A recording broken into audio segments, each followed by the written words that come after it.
And welcome to another edition of DaTechGuy Off the Radio. I am your host, Pete the Tech Guy. Half Fedora, Doctor Who scarf, and so forth will travel, although not traveling at the moment, and I am delighted to spend another hour or so doing my radio show, or what used to be my radio show, here on the live stream.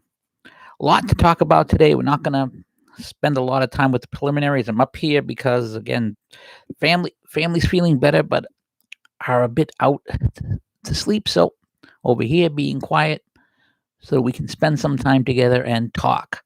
Let's jump right into it. Topic number one is Obamagate.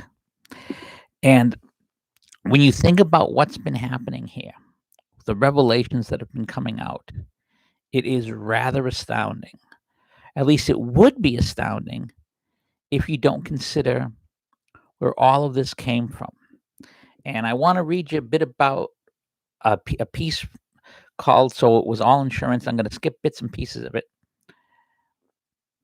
But basically, 3 years ago, Glenn Reynolds floated a hypothesis about what was going on with Donald Trump. Now, if you are a person who's followed elections as long as I have and followed campaigns as long as I have, I've been a political junkie since I was 10. Politics, baseball cards, those were the things I was into, in comic books. So when it comes down to it, elections, generally you have transitions, and you have generally peaceful transitions, proper transitions. And yeah, sometimes there's bitterness. But you still go through the motions because of America. You want to try it. America is known for its peaceful transfers of power. And when Donald Trump was elected, that didn't happen in the same way as other times. You had amazing things going on. You had riots, you had protests, you had literally within 17 minutes, you had the Washington Post talking about impeachment. And it was very weird. It was odd to see it. And yeah, the left was upset about losing, but they seemed to be overly upset about losing. And all during the transition, it was all, how can we stop this? Can we flip electors? Can we find a loophole to stop this election?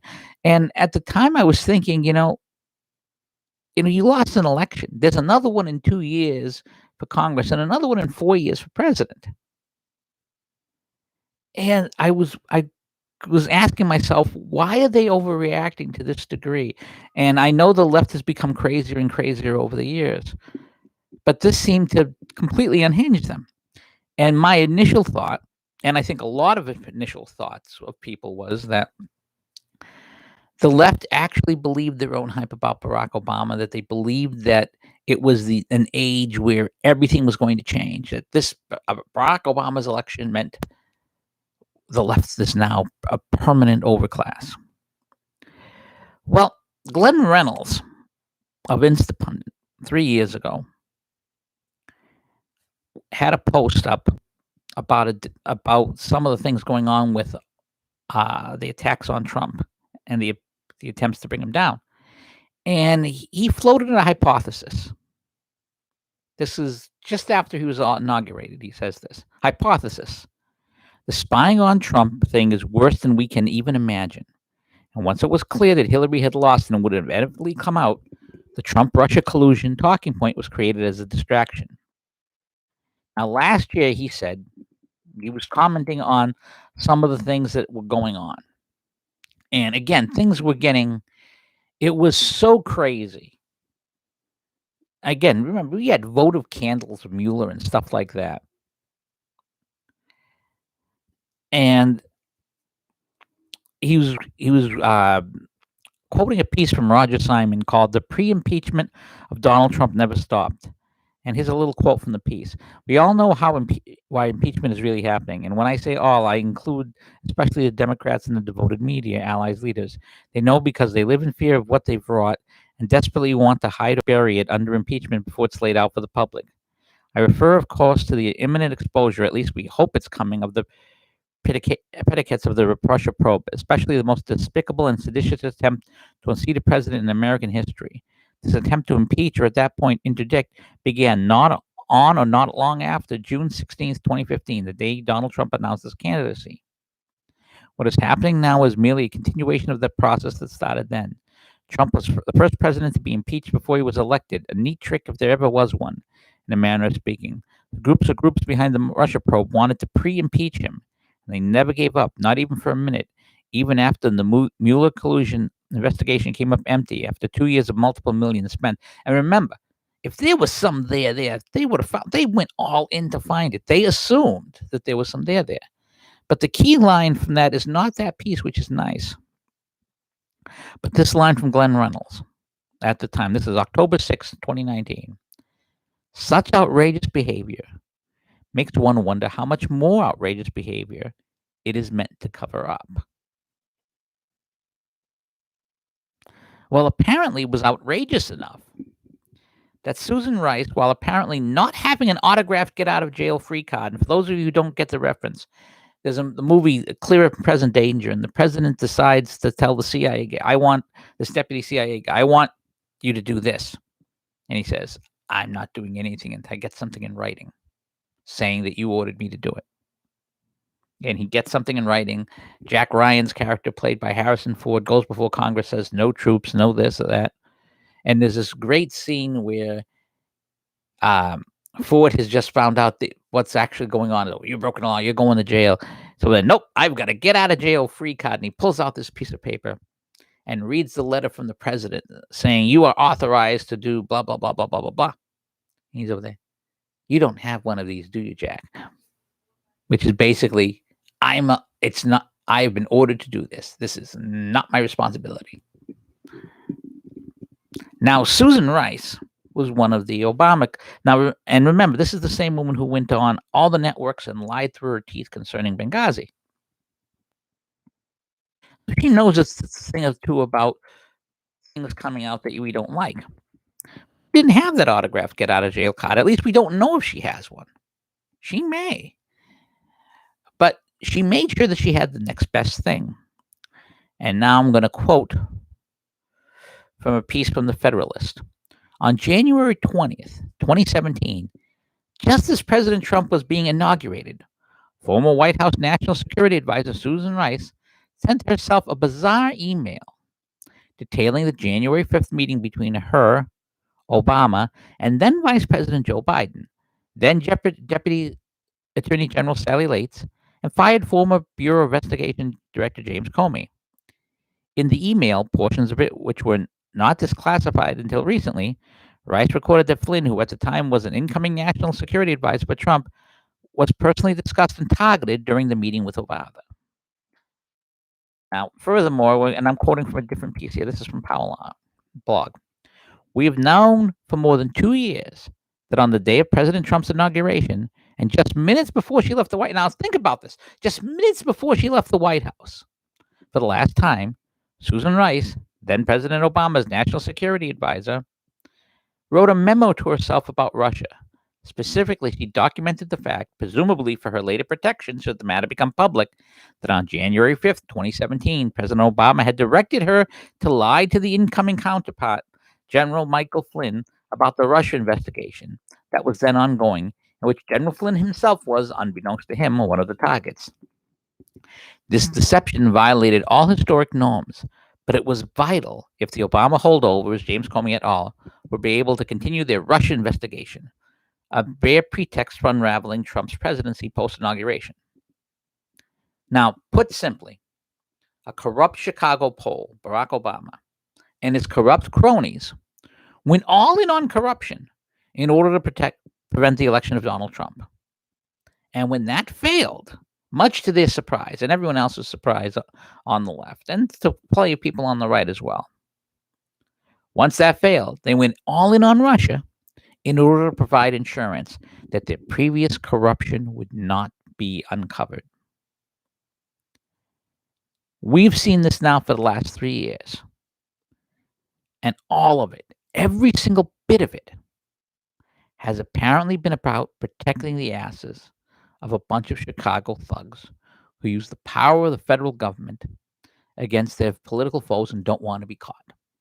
In fact, this is what this election is. And I dare say the tanking of the economy, this is speculation here. I would not be surprised. I've reached the point where I would not be surprised if the tanking of economies is all about keeping this election, winning this election for Joe Biden in order to prevent the investigation from continuing.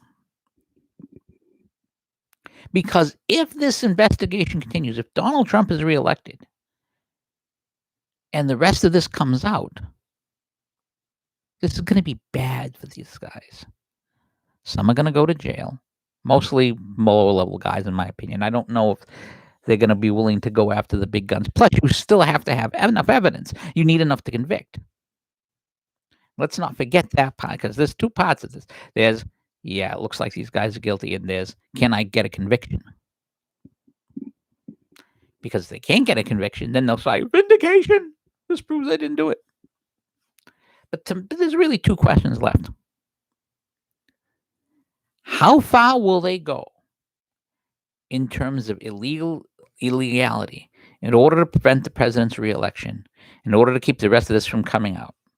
Now, my guess is it's going to be pretty damn far.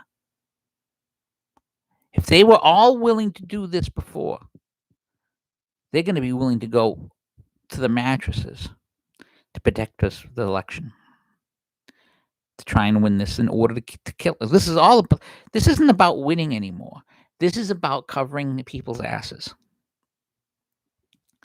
And if they fail to stop President Trump from being reelected, which I think they're going to fail, who is going to be the Sergeant Flass who remembers where the notes are hidden? And the reference is from the old comic book Batman Year One, which was turned into a movie and so forth. And there was this sergeant who was basically the corrupt commissioner, not Commissioner Gordon. This is when Gordon was a lieutenant on the force, who was the right-hand man of Commissioner Loeb, who is the corrupt head of all of this stuff. And eventually, of course, Batman catches them, and they're going to jail and so forth. And Flash was considered this big muscle guy.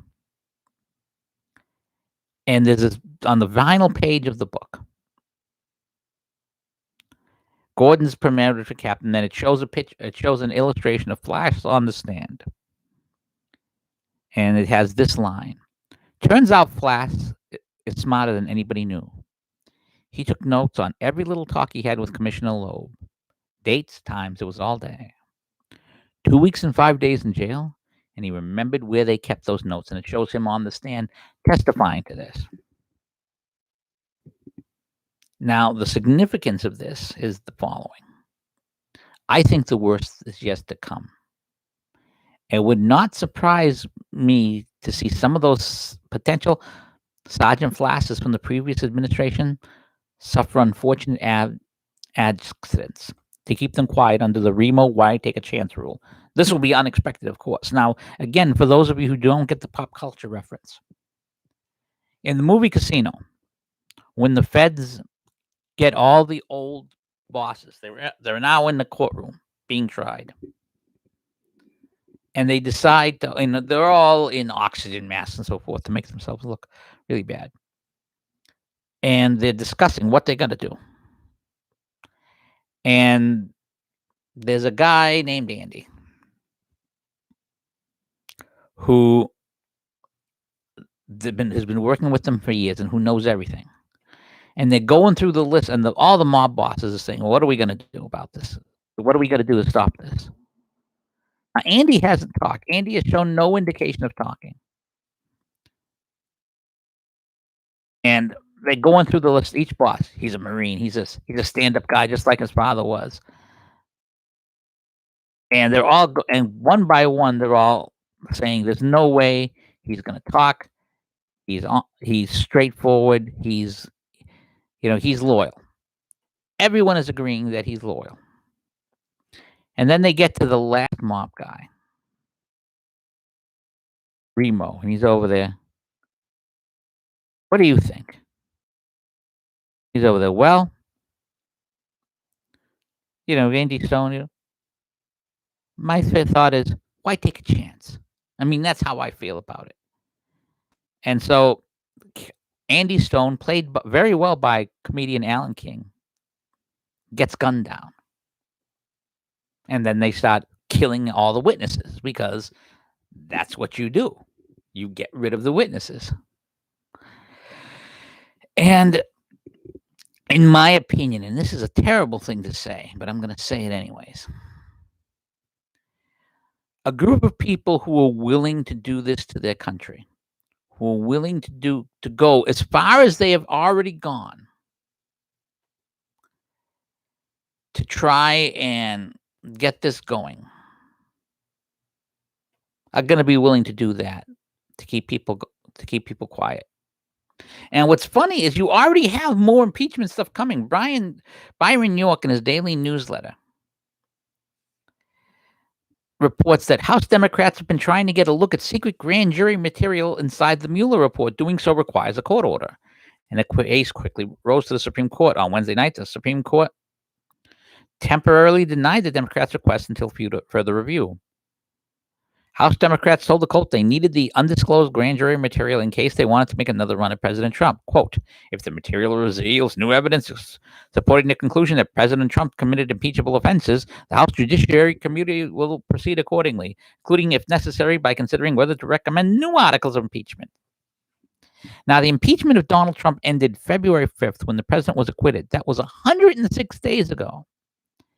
Now it appears Democrats are already thinking about doing it again. Think about that. They are already looking for an excuse to do it again. Now, what does this tell you? What does this tell me?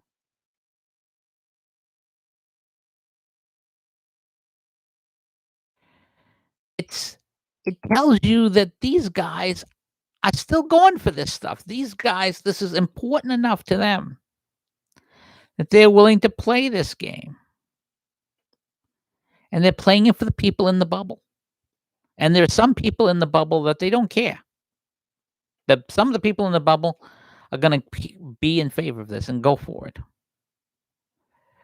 But the real story is that these people need to stop Trump. The people in charge need to stop Trump to protect their own asses. And you're going to see a lot of different things going on to try and stop Trump. And to give you an idea of what's going to happen, I want to read you this story. Vote fraud scheme in Philadelphia busted. Judge of elections pleads guilty to aiding Democrats. Now that Democrats are pushing universal mail-in ballots, mail vote fraud is easier than ever before. We are repeatedly hearing the false claim that there is no evidence of widespread vote fraud from the Democrats. Just yesterday, I heard Democrat activist and Fox News contributor Chris Hahn make the claim that a segment discussing mail-in voting, Stacy Abrams, who delusionally claims the governor of Georgia is not governor because of vote suppression, says voter fraud is largely a myth. It's baloney. Election fraud has a long history. On the same day that Hahn was making his claim, U.S. Attorney William McSwan held a press conference to announce that his office had obtained a guilty plea from the judge of elections in Philadelphia, who admitted accepting bribes to add votes to the totals of those who had bribed him. All Democrats, as these were primary elections and Republicans don't win elections in Philly. Through the intermediation of a consultant they hired to pay the actual bribes. Neither the consultant nor the clients who obtained the elections via fraudulent schemes were named, suggesting that further indictments or guilty pleas may be coming. Alarmingly, the elections that were fixed were for a judicial office, which seems to mean judges. No further prosecutions are announced, and Philadelphians will have to realize they're being handled by corrupt courts. Now, at the American Thinker, they have video of the press conference. Here are the key details. A committed political consultant gave DeMuro directions and paid him money to illegally add votes for certain Democrat candidates on the primary ballots in 2014, 2015, and 2016. These candidates were running for judicial office whose campaigns had hired the consultant, as well as other candidates for various federal, state, and local elective offices who were preferred by this consultant for a variety of reasons. The raw number of votes involved here was small, but because so few people vote in judicial elections, they could swing elections. And it's an amazing, amazing thing. that this stuff is now being investigated and coming out. And again, we keep hearing about voter suppression, and I'm going to use this moment to pivot to Stacey Abrams. And Stacey Abrams still is arguing that she actually won the governorship of Georgia. And I want to read you this piece by Robert Stacy McCain. And this piece is titled "The Aristocracy of Losers." This is from the American Spectator.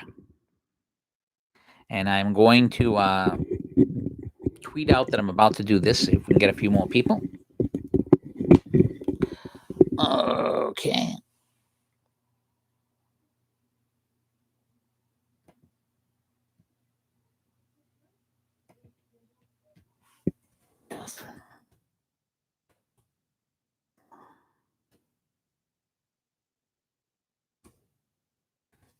Obamagate.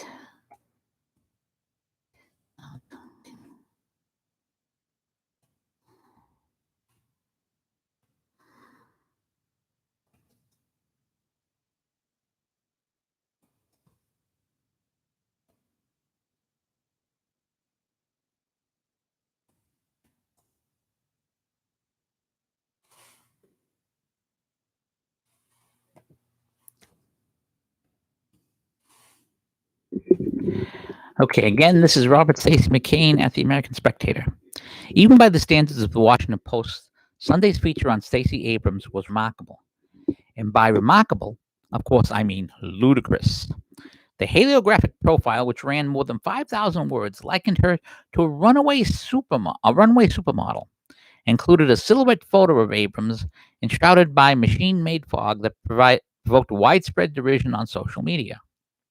Of course, any criticism of Abrams will immediately be denounced by liberals as racist and sexist, which is the most obvious reason why Abrams has been promoted as a rising star of the Democrat Party.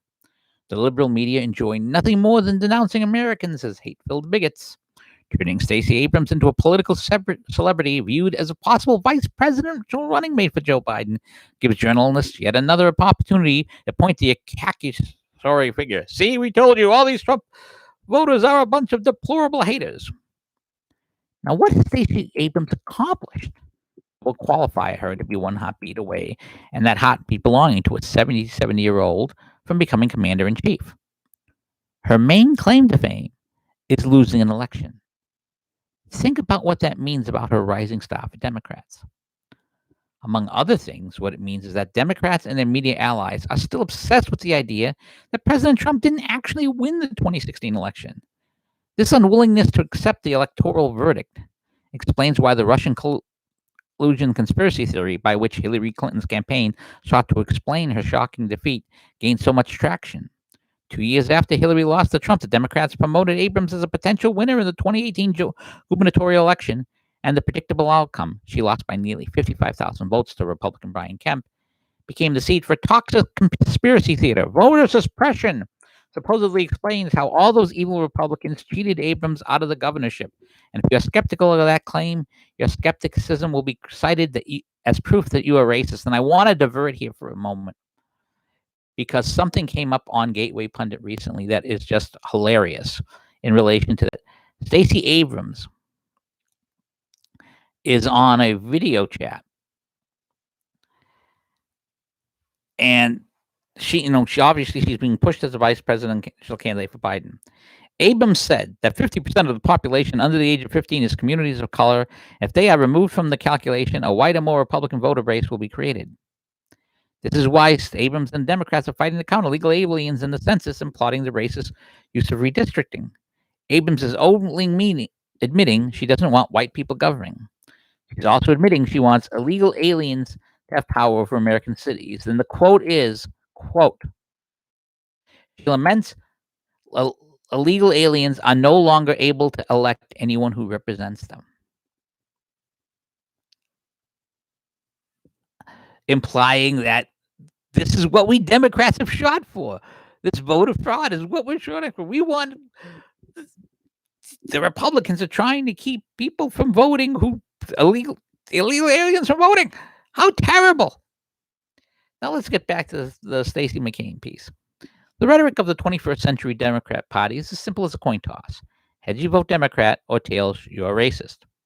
The implicit argument for Abrams as a Democrat rising star can be boiled down to this: she's a victim of oppression, and therefore better than other people who are less victimized. Such is the essence of social justice logic, in which everyone is automatically categorized as either privileged or oppressed based on identity politics, calculus of intersectionality. It does not matter, for example, that Stacey Abrams is an alumna of Yale Law School, an elite institution that your kids could never hope to attend, even if you could afford the tuition, which is nearly $60,000 a year. And this actually brings up a nice bugaboo that I like to bring up. When you see college students talk about how oppressed they are when they're attending $60,000 a year colleges, remember, $60,000 a year is more than the per capita income of most countries. In fact, just about all countries. So and the clue is, if you were going to an institution that costs more than what the average person in the countries of the world make a year, for 1 year, to go there for 1 year, you're part of the 1% worldwide. You're not just part of the 1%, you're part of the 1/10 of 1% worldwide. And let's not even talk about what that is historically, which obviously you can't unless you're rich. The Washington Post profile doesn't explain how Abrams could afford to attend this elite Ivy League college. But never mind that. Curiosity about the ascent of a rising star is probably racist. If you doubt that people with degrees from Ivy League schools can be victims of oppression, you must be a Klansman or something. Abrams spent a decade in the Georgia General Assembly before deciding to run for governor in 2018, a high-tide year for Democrats nationwide. The same year that another rising star, former Representative Robert Francis Beto O'Rourke, challenged Ted Cruz in Texas with roughly similar results. Cruz beat O'Rourke by a margin of 2.6%. Kemp beat Abrams by 1.4%. While no one claimed that O'Rourke was unfairly cheated out of an office that was rightfully his, the claim that Abrams was victimized by voter suppression immediately became part of what Jonathan Tobin has called the Democratic Catechism, an article of faith among the party's membership. Not only has Abrams repeatedly asserted that she was cheated out of the governorship, this claim has been echoed by all the party's most eminent figures, including Joe Biden, who last June flatly declared voter suppression is the reason why Stacey Abrams isn't governor right now. Biden offered no evidence whatsoever to support this assertion because, A, no such evidence exists, and B, Democrats don't care. Promoting the myth of a stolen election, as Tobin has said, is about Democrats deluding their followers into believing they're living in a racist and corrupt tyranny in which the system is rigged against them. You'll find no skepticism towards the stolen election myth on CNN or MSNBC, nor in the pages of the Washington Post or the New York Times or any so-called mainstream news publication, all of which spent 3 years promoting Russia collusion hoax to explain away Hillary's 2016 defeat. Democrats are the party of victimhood, and the belief that you have been cheated comes as naturally to them as the habit of constantly accusing Americans of racism, sexism, etc. Since I've already adjudicated guilty of these thought crimes, merely doubting the Democrat victim narrative, perhaps I have nothing more to lose by observing that Stacey Abrams is rather pudgy, therefore adding fat phobia to the indictment against me. Nancy Pelosi has given a free rein on CNN to slander President Trump as morbidly obese, though his health is in fact excellent. But no one dares say the same thing about Abrams, for whom the term is far more apt. Particularly, any criticism of Democrats is off limits in the age of Trump, which is why we are all supposed to pretend, for example, that Joe Biden's habitual sniffing of girls is no big deal, and there's nothing wrong about the Obama administration's surveillance of the Trump campaign staff.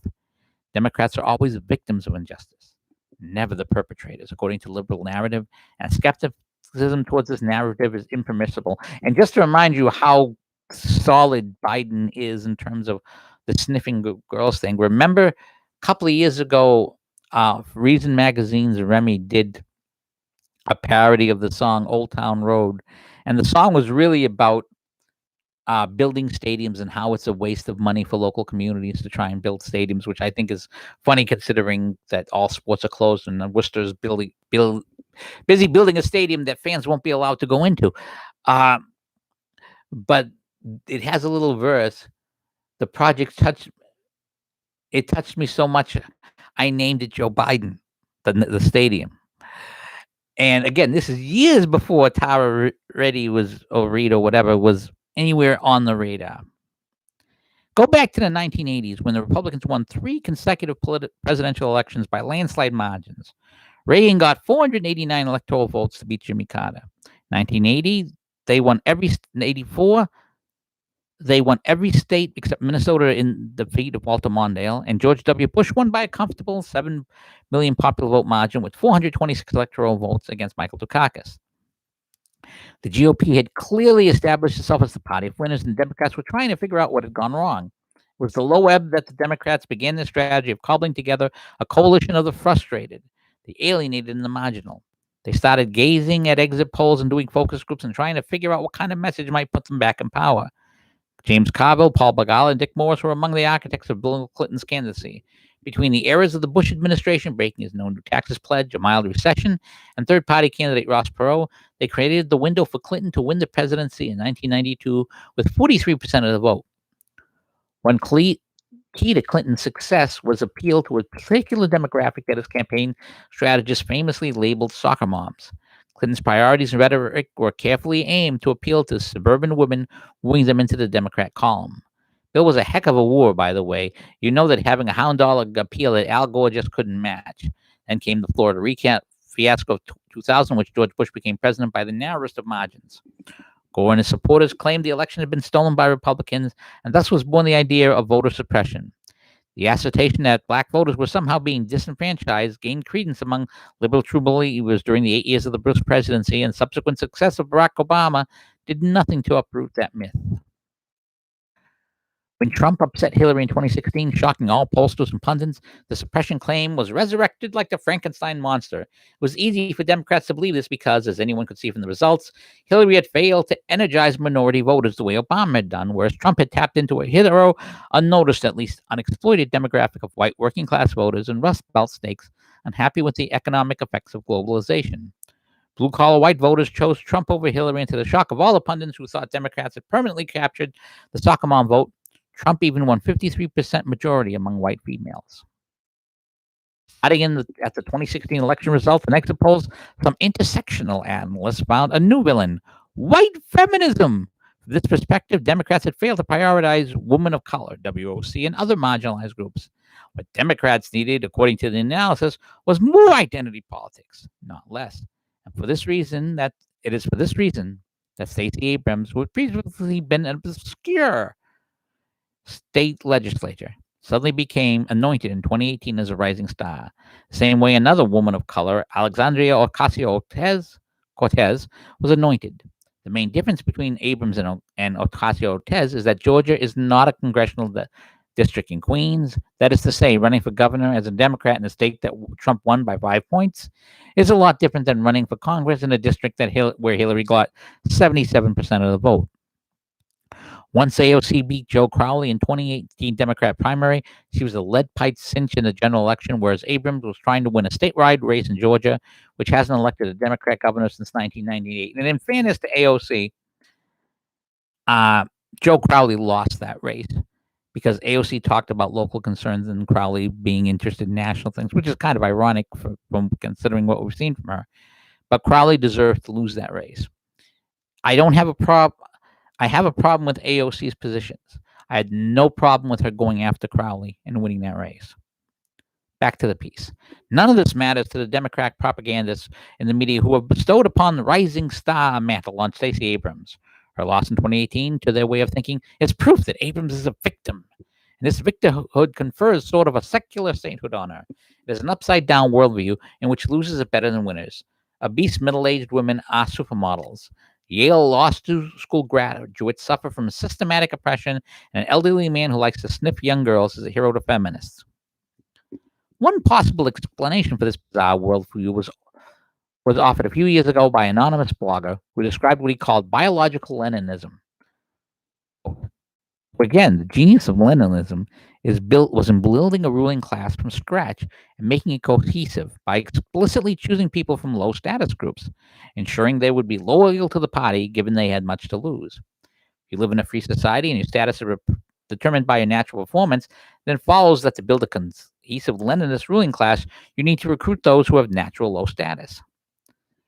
There's a reason why there are so many evil fat women in government. Where else would they be if government didn't want them? They have nothing else going for them except their membership in the Democratic Party machine. The party gives them all they have, the same way the Communist Party has given everything to the average peasant kid who became a middling bureaucrat in Moscow. This is an intriguing theory, although not necessarily one I endorse, because the truth may be much simpler. Democrats are just hungry for power, and the means by which they attempt to gain power are probably ad hoc improvisations too crude to be explained by any coherent theory. The idea of Democrats creating a Leninist ruling class, an America non-inclusia, though, and I probably pronounced that wrong, through the elevation of people like Stacy Abrams seems far-fetched to me, but it doesn't mean evil fat women aren't a vital part of the Democrat Party coalition. The difference between a loser and a victim is that victims elicit sympathy by claiming their defeat was unfair. But this accusation of unfairness, the myth of voter suppression, Democrats are trying to tell us that Stacey Abrams not only deserved to win, but actually did win, is therefore not a loser at all. Victims of the aristocrats of the 21st century America. To be a victim is to be exempt from criticism, to be empowered with moral authority, so that anyone who refuses to kowtow to you is condemned as a racist, sexist, or some other kind of bigot. Democrats have embraced this concept because it makes them feel good about themselves and also because they believe it can help them win elections. Membership in the glorious coalition of victims has its benefits for those who can parlay the identity politics hustle into a lucrative gig. But the competition is fierce because there are too many victims and not enough gigs. Only a lucky few can be anointed rising stars, elected to the aristocracy of losers, and celebrated in the way liberal media celebrates Stacey Abrams. Will Biden pick her as a running mate? Maybe. She has what it takes to pass the creepy Uncle Joe sniff test. And really, that's what Democrats have become. Democrats have become the party of if I do not win, it's unfair. And it's kind of sad that it's reached that point. And that's why to Democrats, the idea that the Obama administration went after Trump even before the election, and then after the election, before inauguration, is no big deal. In fact, here's another piece from the Federalist. The drip of newly declassified documents related to the Trump-Russia investigation, together with recent reports that a classified leak against former National Security Advisor Michael Flynn might not have come from the unmasking request, leaves little doubt that the Obama administration weaponized federal surveillance laws to target Trump associates and undermine the incoming administration. The story thus far is complex, but it reveals a disturbing abuse of power by the Obama administration that suggests congressional reform of the federal surveillance laws is needed to ensure this never happens again. And I don't think it's a question of reforming the laws. I think it's a question of reforming the people. If you have honest and honorable people being elected, then it doesn't matter what the laws say. They're going to act honest and honorable because they're honest, honorable people. If you have dishonorable people in office, then they're going to act dishonorably because that's what dishonorable people do. So the fact that this is, in my opinion, this is much worse than Watergate. Again, we're basically seeing, as I've said before, what Watergate would have been if the press had been solidly behind Nixon and defending him at every turn. There's going to be a big defense of Obama here, and the defense of Obama is to go after all this stuff.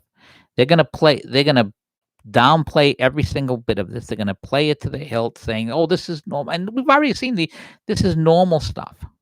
We've already seen this from the media, and it's going to get worse because the media acts in a specific way. And those ways I've noted via the DaTechGuy's laws of media outrage. And this brings me to Mika Brzezinski. And I got a tweet out that I'm about to start talking the morning Mika's bubble. Okay, let me put this down for a second because I'm going to need both hands. So now talking morning Joe tweets and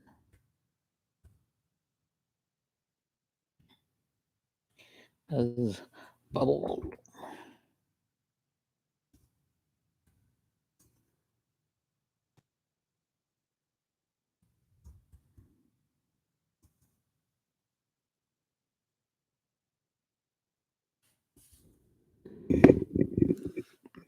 All right. Now I want to get to this topic. And I think this topic is funny. A lot of people have commented on the idea that you have a member of the press trying to suppress reporting or suppress the president speaking. And they're missing the real point of all of this. And I think the real comedy here is Mika's bubble blunders. Now I wrote a piece called Mika Brzezinski and the Media Bubble Blunders. And it starts with a famous quote from the Sherlock Holmes story Silver Blaze by Sir Arthur Conan Doyle. It's a short story. The detective is talking to Holmes and says, "Is there any other point which you wish to draw my attention?" And Sherlock Holmes answers, "To the curious incident of the dog at nighttime." And Inspector Gregory said, "The dog did nothing at nighttime." He said, "Well, that is the curious incident." Now, I confess, I have a bit of a soft spot for Mika Brzezinski. He was willing to make arguments and hear the other side, because I used to watch Morning Joe a lot before I got this job. She's content to be a handsome woman, not trying to out supermodel some of the younger competitors for her job. And she was willing to put on a pound or two and just try and work hard. I like that. I've interviewed her. I've interviewed Joe Scarborough. I also like the fact that when they would have events, they would take the time to stay and visit with the people and greet the people who came to see them, which shows loyalty to your audience, which is very important. These are all good things. Now, however, since the rise of Trump, she and Joe have retreated into the bubble of the Trump deranged left. I mean, she came out of it a little bit during her interview with Joe Biden. It was a tough interview. But because of her Trump derangement syndrome, she made an elementary mistake in dealing with something that Donald Trump did. And now, you got to remember something about Donald Trump, and I've talked about this before. Donald Trump is a Jacksonian. A Jacksonian always hits back. If you are targeting him, if you are going after Donald Trump, you had better be damn ready to get hit by him, and hit hard, and not necessarily hit fair either. Donald Trump is a counterpuncher. If you leave him alone, he is the best. Donald Trump is like a beehive or a nest of hornets in one respect. If you leave him alone, odds are he's going to leave you alone. But if you go after him, especially if you go after him in a way he considers unfair, he's going to come after you. And he's not going to be shy about coming after you. And he's not going to play by any rules. Donald Trump is sort of like Batman when he faces the Joker in Batman: The Dark Knight. When the Joker starts taking hostages and Batman's over there, you're playing the old game. I'm not taking prisoners anymore. And he literally throws a batarang and takes out one of his eyes. Because that's how Donald Trump fights. And he fights like every, like, in fact, a great example is, you know how they say there's no photo fraud. I just talked about the voter fraud story that the media have ignored. Well, Donald Trump tweeted it out. And he tweets it out because he knows the media isn't going to cover a lot of this stuff. And it's very, very funny to watch. Well, anyways, Donald Trump put out a tweet concerning Joe Scarborough. And his tweet concerns an old case. Now, I didn't include the tweet in my piece. Then it's about a story of an intern that was found dead in his office back when he was a member of Congress. And that was in Florida, I should point out. Dead in his office. She had died the night before and was found dead in his Florida office in the morning.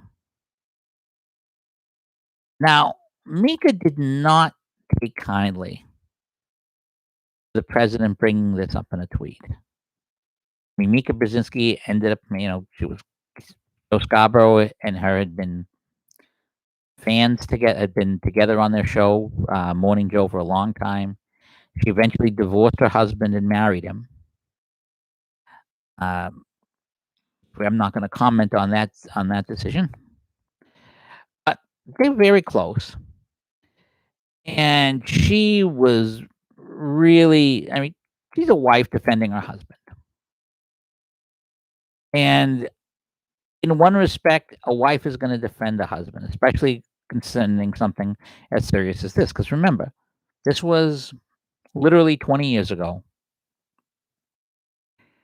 that this woman was found dead in the office. And most people had never heard of it. And here's the president with all of his followers tweeting this out about the cold case. And it's a bad thing for Mika Brzezinski. It was a bad thing. So she decides she's going to respond, but she decides not just to respond, which I think was a mistake, but she decides to go after Trump on Twitter. Now let's go back to the piece over here.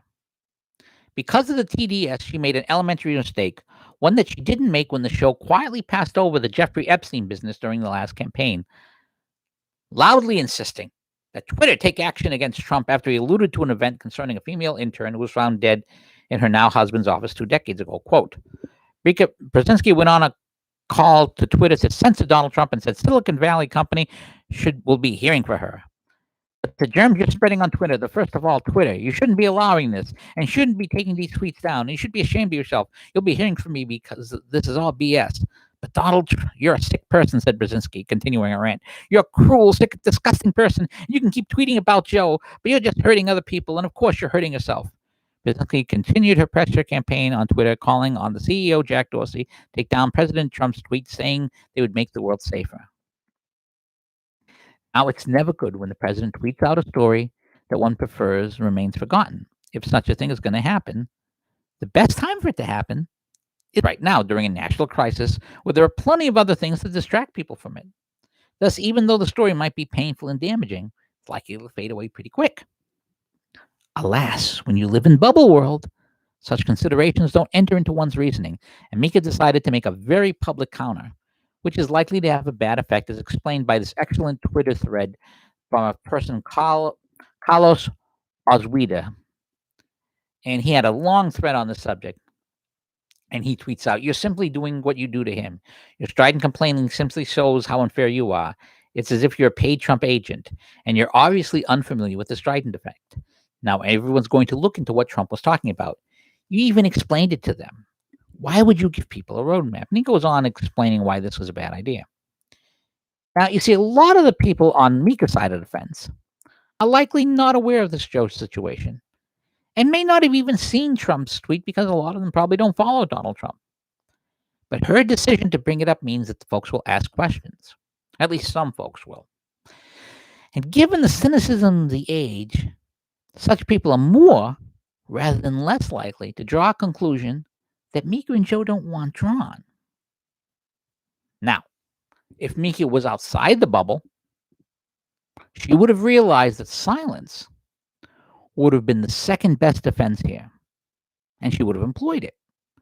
But because she's chosen to quarantine herself within the liberal bubble, the MSNBC bubble, and the bubble of Never Trump, the obvious choice is lost on her. And because of this, she's risking the reputation of her husband, not with Trump fans, who don't like him anyways, but with her own crowd. That's just kind of sad. But You'll notice I mentioned that was the second best defense to the accusation. The best defense is illustrated by DaTechGuy's fourth law of media outrage. And I've talked about the laws of media outrage before.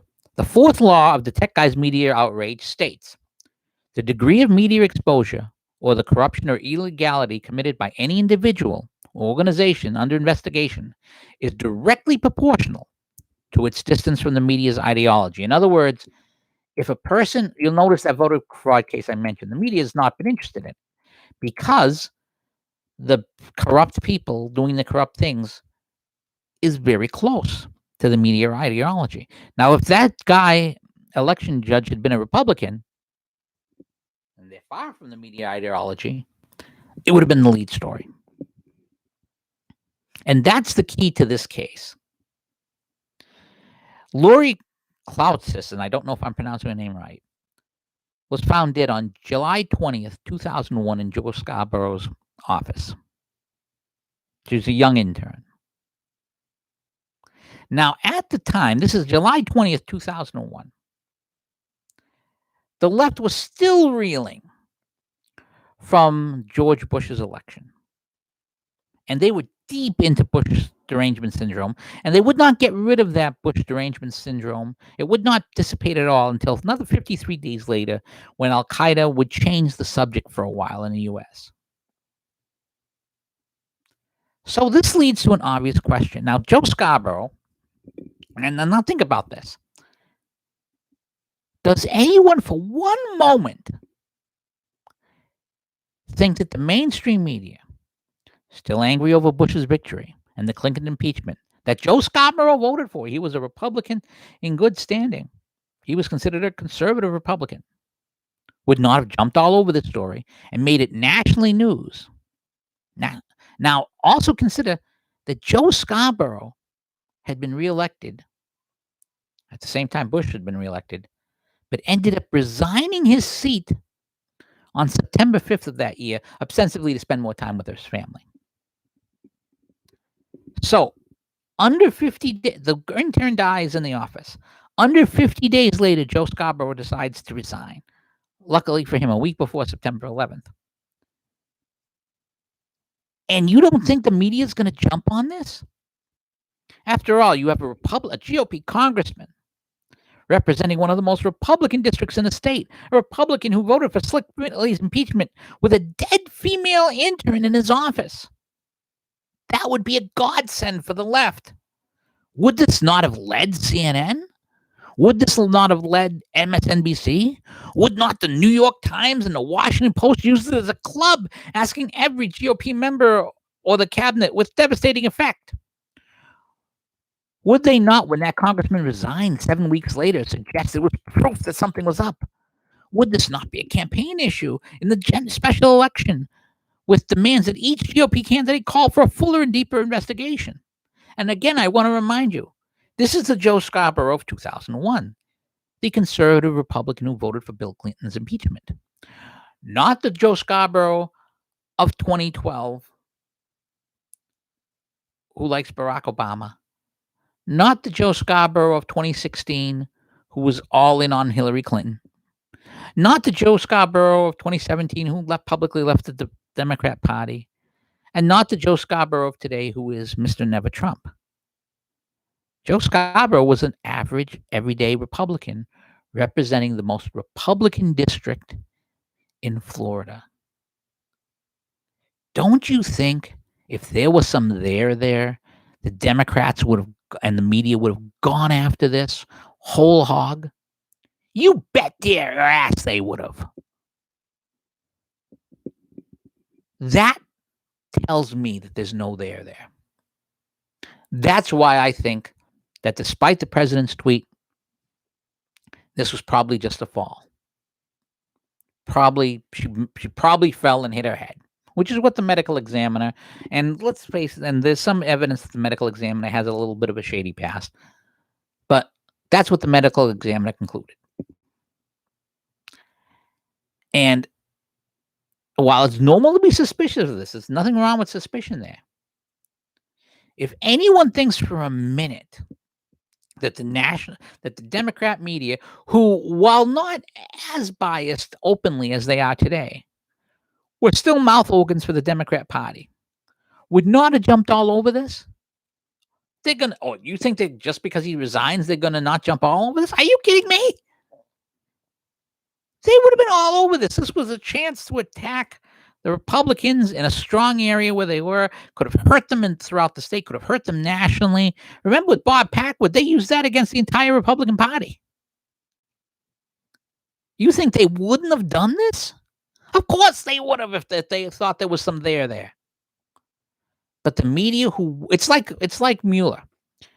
Do you think that if there was actually evidence of Trump doing something corrupt, that Mueller would not have gone after him? All of this was set up to destroy him. If he could have found something, he would have. He didn't, because there wasn't anything there. If there was some there, in my opinion, now this is my opinion, if there was some there, the media would have crucified him. That tells me more than anything else. The fact that the media was a dog that did not bark tells me that there's no there. Now, that's the best defense against this charge.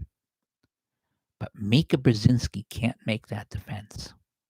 Joe Scarborough can't make that defense. And the reason they can't make that defense is because to make that defense not only admits the bias of the media, but admits that it has been there for decades. And if they want to stay members in good standing with the mainstream media and members of the bubble world, they can't make that argument. My defense, Joe Scarborough was a friend of the blog at one time. Once hit the tip jar after I wrote a very nice piece about Mika concerning her and her age and so forth. But he doesn't have much use for me these days. I've provided a better defense for him just now than he and his wife can, simply because I'm able to say that the media would not have let him get away with it. And even if he hadn't done it, the media would have gone after him just for the appearances. I mean, that's the other point. It would not have mattered if he had actually done it. The media would have gone after it because of the appearance. Because, I mean, let's face it. Let's be honest. If an intern died in a congressman's office, a female intern, you're going to be suspicious. If you're not suspicious, that'd be a little odd.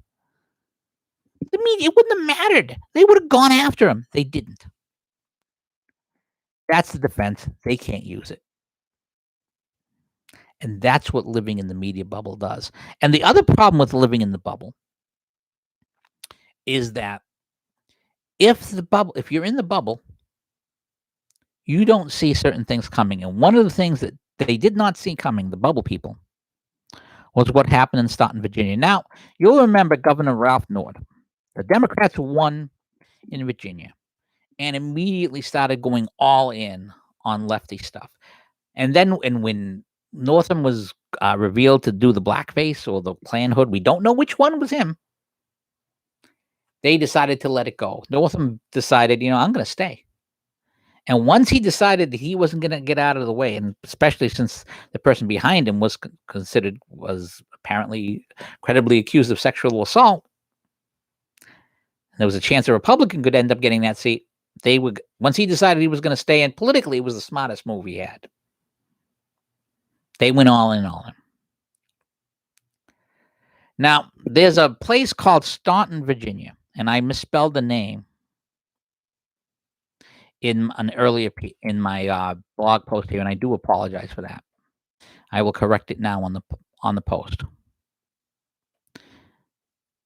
Well, they had an election for city council, and one of the things about elections is all politics are local.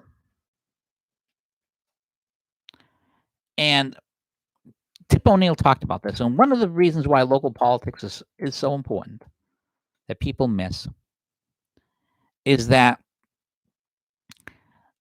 local politics are like the single A team for elections. People who gain prominence in local elections move up to state elections. They gain prominence in state elections, they can move up to to federal elections. That's where their farm team is. And a lot of the bad stuff that happens starts at the local level. Well, Virginia has been pushing left, the gun stuff and all this other stuff very heavily. Well, in Staunton, Virginia, they had a city council election. And 3 Democrat members of the Staunton, Virginia City Council were ousted by Republicans on Tuesday. But what's really interesting about the fact that they lost was all 3 of these Staunton, Virginia Democrat councilors had gotten more votes than they had 4 years prior. This is a piece from the Daily Caller. Republican candidates Mark Robertson, Amy Darby, and Steve Caffey all joined incumbent Andrea Oaks in a 4-seat GOP sweep, WHSB reported. The 3 incoming council members replaced Democrat incumbents Eric Curran, Ophi Kyer, and James Harrington, all about double their vote totals from 2016. Yet they lost. Now think about that. They all almost doubled their vote totals from 2016, and they lost.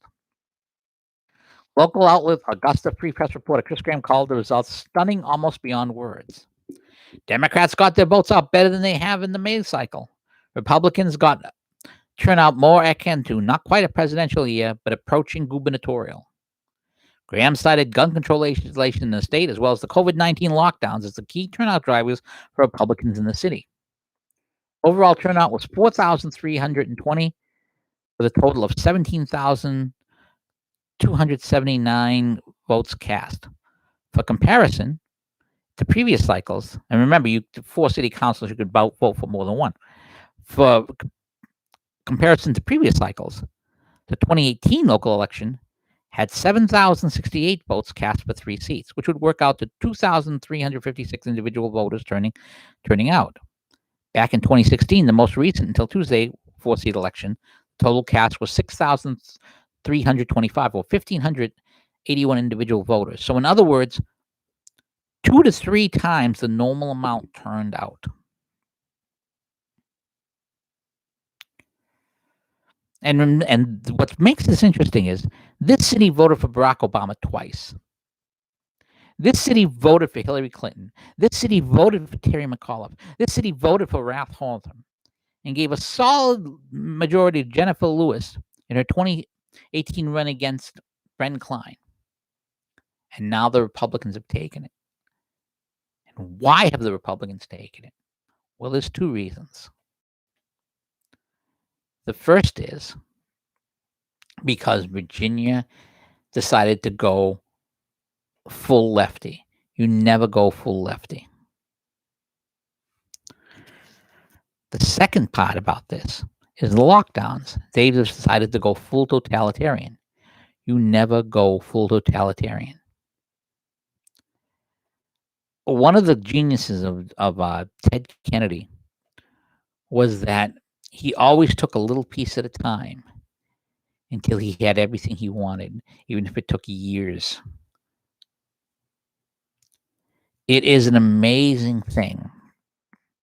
The Democrats have reached the point where they don't care anymore. And again, the Democrats had good turnout here. But as they pointed out in the American Thinker,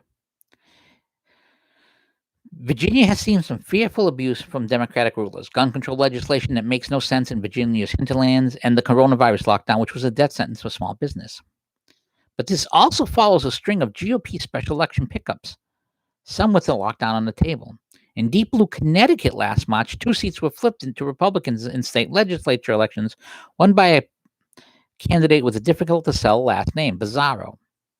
It was followed by a red shockwave special election less than 2 weeks ago that saw Republican Mike Garcia win Congress in a heavily ballot-harvested California congressional district, no less. In other words, the Democrats, he won beyond the measure of fraud. And if this is happening in swing states like Virginia, Virginia could flip.